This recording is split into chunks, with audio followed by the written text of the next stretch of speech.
45 साल के राष्ट्रीय अध्यक्ष हैं, वो तो पूरी युवा, वो तो पूरे के पूरे नवीन एनर्जी लेके आ रहे हैं, तो फिर वो कह रहे हैं कि अब कुछ है नहीं। समाजवादी पार्टी की क्या सोच है? आप टक्कर दे पाएंगे? आपकी पार्टी में तो एक ही परिवार के मतलब अध्यक्ष होते हैं। बीजेपी बोलती है हमारे यहां कम से कम डेमोक्रेसी तो है। भाटी जी, फ्लोर इज योर्स। नहीं, डेमोक्रेसी तो नहीं है, डेमोक्रेसी का दावा तो ये नहीं कर सकते। लेकिन नितिन नवीन के अध्यक्ष बनने के बाद हम इतना अंदाजा लगा पा रहे हैं, इतना हमारी समझ में आ रहा है, ये अर्थ निकाल पा रहे हैं कि बीजेपी को अब तक 2.5 लोग चला रहे थे, अब 2.25 लोग चलाएंगे। ये तो आधे के बराबर भी नहीं है। जो पहले थे 2-3 अध्यक्ष, वो कम से कम कद्दावर लोग थे, उन्हें आधे में तो गिन लेते थे। पहली बात तो ये। दूसरी बात, भारतीय जनता पार्टी को भी अध्यक्ष बनाते, अध्यक्ष की कोई हैसियत तो भारतीय जनता पार्टी में होती। अच्छा जी जी, मैं बोल रहा हूँ, एक एक सवाल का जवाब दूंगा। हाँ। आपके बिना पूछे ही सारे सवालों के जवाब आ जाएंगे जो आप चाह रहे हैं। भारतीय जनता पार्टी में अध्यक्ष की कोई हैसियत तो होती नहीं है। भारतीय जनता पार्टी में अध्यक्ष को कोई पूछता तो है नहीं। आप जैन जी कर रहे हैं। जैन जी को तो कोई निर्णय लेना नहीं है, 2 बुड्ढों को निर्णय लेना है। भारतीय जनता पार्टी के सारे निर्णय 2 बुड्ढों को लेने हैं। पहली बात तो नितिन नवीन जैन जी में नहीं आते। जैन जी में वो आते हैं जो 1997 भाषा क्या हो गई आपकी? 1997 के बाद पैदा हुए वो जैन जी में। बोलूं क्या मैं बोलूं? पहली बात तो ये, नितिन नवीन जैन जी में नहीं आते हैं। दूसरी बात, अगर युवा होना योग्यता है, अभी अजय आलोक जी कह रहे थे योगी आदित्यनाथ की आयु देखिए, किस आयु में वो मुख्यमंत्री बने थे। वो मुख्यमंत्री बने थे 43 साल की आयु में, लगभग 42-43 साल की आयु में। अखिलेश यादव जी तो 38 साल की आयु में मुख्यमंत्री बन गए थे। और आज अगर भारतीय जनता पार्टी के खिलाफ जो पार्टी राजनीति कर रही है, उनके सबके नेता युवा हैं। चाहे समाजवादी पार्टी हो, चाहे आरजेडी हो, चाहे कांग्रेस हो, क्या अजय जी, चाहे टीएमसी हो, सबके नेता युवा। अगर युवा होना योग्यता है, दिल पे हाथ रख के भाटी जी बोल दें। विपक्षी पार्टियों में दिल पे हाथ रख के भाटी जी बोल दें। दिल पे हाथ रख के भाटी जी बोल दें, अगर अखिलेश मुलायम सिंह के पुत्र नहीं होते तो क्या समाजवादी पार्टी में किसी जन्म में मुख्यमंत्री बने होते? बस दिल पे हाथ रख के जी बोलूं क्या मैं? मान लूं जी, वो आपसे सवाल पूछ रहे हैं। आपके शो को जी बताएं। आपके शो को अजय आलोक ने कैप्चर कर लिया है क्या? एंकर अजय आलोक हो गए हैं क्या? अजय आलोक नहीं किया, शो चलेगा? इतना आसान नहीं है, टेंशन मत लीजिए। हमें वो आपसे सवाल कर रहे हैं, डायरेक्ट बोलना नहीं दे रहे हैं। नहीं बोल। अच्छा बोलिए, अपनी बात पूरी कीजिए। ओके।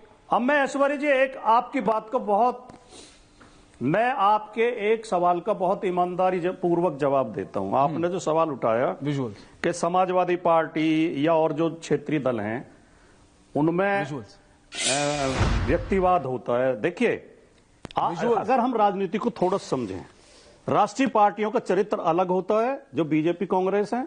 क्षेत्रीय दलों का चरित्र हमेशा व्यक्तिवादी ही होता है, यह स्वाभाविक है। क्षेत्रीय दल एक प्रदेश की पार्टी होते हैं जिसमें उस एक व्यक्ति नेता होता है, उसी के पीछे पार्टी होती है। उस व्यक्ति को अगर हटा दें तो पार्टी बिखर जाएगी। यह सच्चाई है, यह वास्तविकता है। देखा आपने झारखंड में क्या हुआ? चंपेन सोरेन को उन्होंने बना दिया था मुख्यमंत्री, वो बागी हो गए। बिहार में नीतीश कुमार जी ने गलती से बना दिया था मांझी जी को, मांझी जी बागी हो गए। ये क्षेत्रीय दलों की समस्या होती है। इस सच्चाई को हमें स्वीकार करना चाहिए।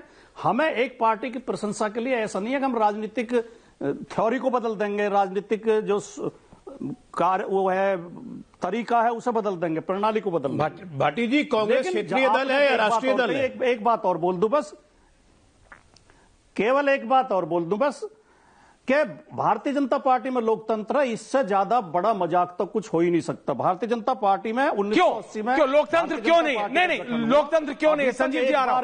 नहीं लोकतंत्र क्यों नहीं? अजय आलोक जी वो कह रहे हैं लोकतंत्र नहीं। मैं वही तो बोल रहा हूं, मैं बता तो रहा हूं। हाँ सर मैं बता रहा हूं।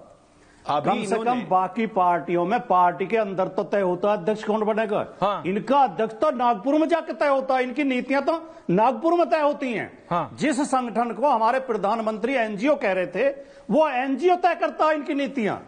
ये तो घोर अलोकतांत्रिक पार्टी है। इस पार्टी के कार्यकर्ताओं आपके यहाँ परिवार का हो तो मजबूरियां हैं। नहीं एक सेकंड, आपकी क्षेत्रीय दलों में समाजवादी पार्टी में मजबूरी होती है ऐश्वर्या जी, समझिए। नहीं, आप समझिए, मजबूरी होती है। अगर किसी और को, अगर राजकुमार भाटी को बना दिया तो राजकुमार भाटी बागी बन जाएंगे। अगर संजीव झा को अरविंद केजरीवाल ने बना दिया तो संजीव झा बागी संजीव झा बन जाएंगे। हमारी मजबूरी है। लेकिन यहां बीजेपी खुले डंके की चोट पे बोलती है कि हमारा पॉलिटिकल आइडियोलॉग राष्ट्रीय स्वयंसेवक संघ है, तो आप बोलते हो एनजीओ चला रहा है, एनजीओ सरकार। एनजीओ कम से कम एक परिवार तो नहीं है भाटी जी। प्रधानमंत्री ने आपकी कहा, मजबूरी है, प्रधानमंत्री ने आपकी मजबूरी है एनजीओ, और उनकी। प्रधानमंत्री नरेंद्र मोदी ने एनजीओ कहा, आरएसएस के लिए, मैं नहीं कह रहा। तो क्या है, कॉर्पोरेशन है आरएसएस? एनजीओ कहा नहीं, तो आरएसएस कॉर्पोरेशन है, क्या है आपके हिसाब से? नहीं, क्या है? एलएलपी है, क्या है? नहीं, एलएलपी है, आरएसएस क्या है आपके हिसाब से? एनजीओ नहीं है तो क्या है आपके हिसाब से? देखो, सच्चाई तो स्वीकार करो। अरे मैं आप ही से तो पूछ रहा हूं भाटी जी, क्या है? स्वीकार करो। आपने बोला, वही तो कह रहा हूं, गुरुदेव मैं वही तो कह रहा हूं। आपने कहा कि अगर आपको बना दिया अखिलेश यादव ने तो आप बागी बन जाओगे। चला रहा हो। पहले जमाने के बागी बीहड़ में रहते थे, आजकल बागी मुख्यमंत्री बन जाते। नहीं, आपने यही तो कहा कि क्षेत्रीय दलों में मांझी जी को बनाया, उन्होंने कि चंपई सोरेन जी को बनाया, वो बागी बन गए। केजरीवाल जी इसी डर से संजीव झा आपको नहीं बना रहे कि आप बागी हो जाओगे। संजीव झा, आप एक ही बीजेपी में कोई बागी हो नहीं सकता, क्योंकि that is the point Bhati ji. हालांकि उसका जनता पार्टी का लोग, भाटी जी आप भी देखो, हिंदी में प्रसंग सही भावार्थ करवाते थे। अजय आलोक जी, आ रहा हूं, आपका बिल्कुल प्रसंग सही भावार्थ वही है कि भाटी जी को ताकत नहीं देना, भाटी जी बागी हो जाएंगे। संजीव झा को नहीं देना, संजीव झा बागी हो जाएगा। अजय आलोक को टेंशन नहीं है। अजय आलोक की पार्टी में कल तक जो युवा मोर्चा के जनरल सेक्रेटरी थे, उन्हें राष्ट्रीय अध्यक्ष बना दिया, और कुछ नहीं पता जो उनके युवा मोर्चा के राष्ट्रीय अध्यक्ष थे वो उनकी टीम में जनरल सेक्रेटरी हो। कोई बड़ी बात नहीं है। ये डेमोक्रेसी है कि एक परिवार के आगे राष्ट्रीय अध्यक्ष नहीं बनेगा, वो है संजीव झा। अभी 2 बात नहीं 3 बात। संजीव झा